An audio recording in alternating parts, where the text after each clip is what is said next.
When I bought my new house, I never expected this. I live in Asia and just purchased a house in the middle of the capital city. The deal was amazing, but the neighborhood, not so much. The house was a fixer-upper, and the previous owners had left mid. The main door didn't even have a proper lock, just a padlock. On the very first day, I found a stranger's bike parked in my garage. I pushed it out, installed a gate, and ignored the angry man who came later, banging on my gate for 15 minutes. My next-door neighbor, an old man, wasn't happy. The house was sold. He had complained before and clearly hated that I moved in. One day, while taking a shower, I noticed my water pressure drop. At the same time, his water pump was running. Suspicious. I turned off all my taps. Still, the sound continued. Then I went to the back. My neighbor's pump was still running. What the... Was he siphoning water from my line? To check, I turned on my kitchen tap. Weak pressure, I turned it off. Now I turned on his pump. Immediately, his sound stopped. Then I turned on my tap again. Normal water. That's when I realized he was siphoning water from my line. I don't mind sharing, but this guy, he didn't even ask or tell me anything. And water bills here are cheap, so it wasn't about money. It was about respect. This old miser had none, so I decided to teach him a lesson. The next day, I went out at noon. It was hot, and I needed to use a bathroom. I locked the front door and went inside. His pump switched on. That was my cue. I walked out to the back, opened the main water valve and started the timer on my phone. 2 hours passed. Still, his pump was running. I checked. No water was leaking. It was completely turned off. Then I walked around front. His pump was still on. It's been 3 hours. I wonder how long it would run. It was almost 9 p.m. I couldn't take it anymore. Premeditated myself, tomorrow I'll turn off his water. But then I thought, screw that. Why wait?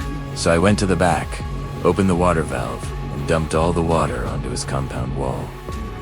Guess what? There was a crack. The water gushed through. I could hear his startled scream. What the... I turned off the tap and ran inside. I had to change clothes. I was soaked, but it felt great. After that, I heard voices behind my gate. I peeked through the window. A small crowd had gathered. I waved at them and they dispersed. The next morning, I heard commotion early in the morning. I made some coffee and went out back. His pump was still on, but there was a big puddle around it. Looks like it ran dry overnight. I went inside and poured water on his compound wall. Again, the sight that greeted me was priceless. He was hopping mad. Then he started shouting at me. You deliberately destroyed my pump, didn't you? Me. Prove it. I replied, why would I do such a thing? Because you hate me. Wrong. I don't even know you. Then he started threatening me. I just laughed. Next, he tried appealing to the crowd. Good people, please tell this devil to stop ruining my life. Leave us alone, will you? I yelled back. We don't want your charity. He threatened to call the cops. Be my guest, I said. Maybe you should explain why your pump is in my backyard. Then he called me a psychopath and went inside. By now, the crowd had dispersed. Finally, peace. I got to work fixing up my house. One evening, I saw his tenants throwing out their stuff. Next day, they were gone. No more water bills for him. A few weeks passed. I saw him carry a large bag to his car. He looked broken. Later, I saw him again, this time carrying 2 large suitcases. He was going somewhere. That Ebonine, one of my dogs, came inside the house, licked my hand and wagged its tail. He was leaving. The next day, he asked if I had shut off my water. I smiled and said, yeah, I had a leak, so I turned it off.